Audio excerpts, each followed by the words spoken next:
This is exclusive JEE advance level problem which I have taken in ionic equilibrium. इससे पहले मैंने आयनिक का थोड़ा सा इंट्रोडक्शन आपको दिया था। अब मैं यहाँ पर एक बहुत ही शानदार जेई एडवांस लेवल का एक प्रॉब्लम ले रहा हूँ। इसको हम लोग मिलकर अभी सॉल्व करेंगे और देखते हैं कि किस तरीके से फॉर्मूले से काम नहीं चलेगा, but understanding the concept deeply is very very important. तो यहाँ पर 50 ml हमने लिया HA का और 50 ml HB का। इनकी कंसेंट्रेशन हमें दी हुई है सॉल्यूशन में 0.05 मोलर एंड 0.1 मोलर। पीके दिया हुआ है 3.8 और 8.2 और इसको हम टाइट्रेट कर रहे हैं विद 0.2 मोलर NaOH। हमसे पूछा है कि फर्स्ट इक्विवेलेंस पॉइंट पे पीएच क्या होगा। ठीक है, आप लोग चाहें तो पॉज करके पहले सॉल्व कर लें और कमेंट सेक्शन में जिसका सबसे पहले आंसर आता है उसके लिए एकेडजा दोस्त पे आपको डिस्काउंट मिलेगा इन अवर सब्सक्रिप्शन। तो यहां पर ये क्वेश्चन को मैं आगे सॉल्व करता हूं आप लोगों के लिए।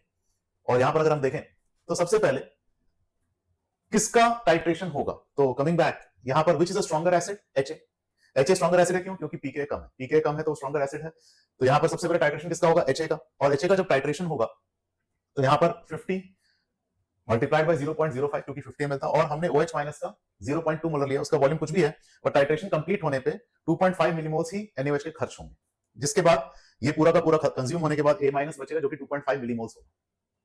ठीक है, वहीं अगर हम देखें तो HB के अपने पास कितने मिलीमोल्स हैं, if you have a look at it, HB के हमारे पास 5 मिलीमोल है। क्यों? क्योंकि 50 ml 0.1 मोलर था, 5 मिलीमोल इसके हैं, 2.5 मिलीमोल A माइनस के बन चुके हैं। ठीक है, तो यहां पर 2.5 minus x 5 minus x, this gives us x and x। इसकी अगर मैं वैल्यू निकालूं तो इक्विलिब्रियम कांस्टेंट क्या होगा इसके इक्विलिब्रियम, तो HB is dissociating to give H plus and B minus and reverse of dissociation of HA। ये जब मैं ऐड करता हूं तो equilibrium constant will be the ratios of equilibrium constant of dissociation of HB and dissociation of HA। तो 10 power minus 8.2 upon 10 power minus 3.8 which makes it 10 power minus 4.4, जिसमें हम safely ये अज्यूम कर सकते हैं इस इक्विलिब्रियम कांस्टेंट वैल्यू पे कि इक्विलिब्रियम प्रैक्टिकली फॉरवर्ड डायरेक्शन में गया ही नहीं। ऐसा अज्यूम करें अगर हम, तो यहां पर this will be nearly equal to 2.5 and this will be nearly equal to 5।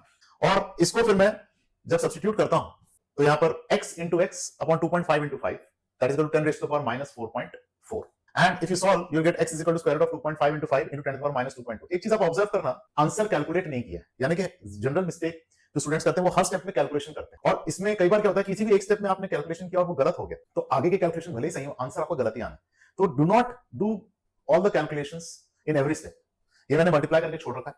आगे क्या किया मैंने K1 लिया HA का which was 10 to the power minus 3.8, so that will be equal to concentration of H plus into A minus upon, so 10 power minus 3.8 is equal to concentration of H plus into A minus 2.5 और HA था X, तो यहां पर ये मैंने substitute कर दिया है। जिसको जब मैं सॉल्व करता हूं तो मेरे पास यहां पर क्या आएगा, कंसंट्रेशन ऑफ H plus ये यहां गया 10 power minus 6 हो गया इनटू रूट pH निकालना है मुझे तो नेगेटिव लॉगरिथम लूंगा तो 6 minus 1/2 log 2 is 0.3, 1/2 into 0.3 is 0.156 minus 0.15 is 5.85, that is answer।